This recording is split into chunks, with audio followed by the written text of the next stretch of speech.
Hey, it's Sandra. I had a couple seconds, so I thought I'd share them with you. I spoke in a video before this about honoring other people's boundaries, realizing that their boundaries might be different from ours, and if we can acknowledge that and work with that, it might be a way to avoid conflict and just build a healthier relationship. But of course, we can't forget we have our own boundaries.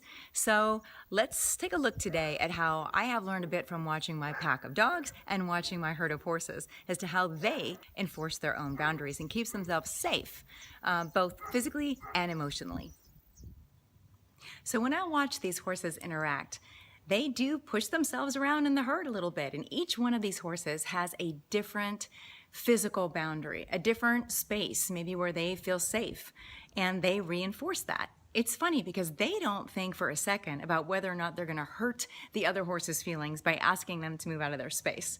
But we do have this kind of a hang-up when it comes to defending our own boundaries sometimes. Did you know that when police interview women that have been victims of an attack in an elevator, in other words, they've either gotten into an elevator or not gotten out when somebody that they had a gut feeling about got in and did them harm? Later on, they said, why did you not leave the elevator? Why did you get in even though you had that gut feeling that you were not safe? And they said, in essence, I didn't want to hurt his feelings.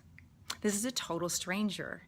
And yet some of you are going, you might even be able to understand that because we're caring people. And I'm not saying that you shouldn't concern yourself with other people's feelings, but when your boundaries are being pressed and you feel unsafe physically or emotionally, then it's up to you to defend yourself and defend those boundaries.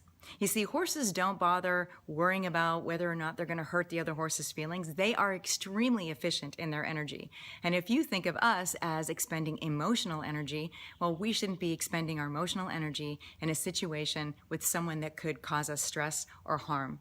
Now, that's a physical safety issue. What about emotional safety? Well, there's so many examples that I could give you on this one, but let's just use gossip, for example. I don't like to participate in gossip. I learned a long time ago that if I am privy to a conversation in gossip, then I am then responsible for anything that may come negative from that conversation because I participated, even if I didn't say anything.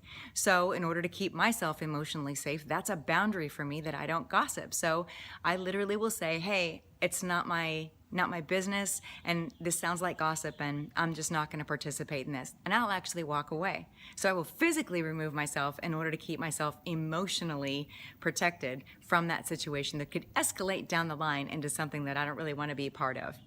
So maybe we can learn a little bit from the animal world as to how to just defend our boundaries without any hesitation and knowing that it's okay. We don't need to worry about the other person being hurt as long as we're just taking care of ourselves. And like I said, it's very important to take care of other people's feelings, but not when it jeopardizes our emotional or physical safety. If you want, leave me a comment. I'd love to know what you think about this. Have you ever done anything yourself that you thought, wow, I could have protected myself better?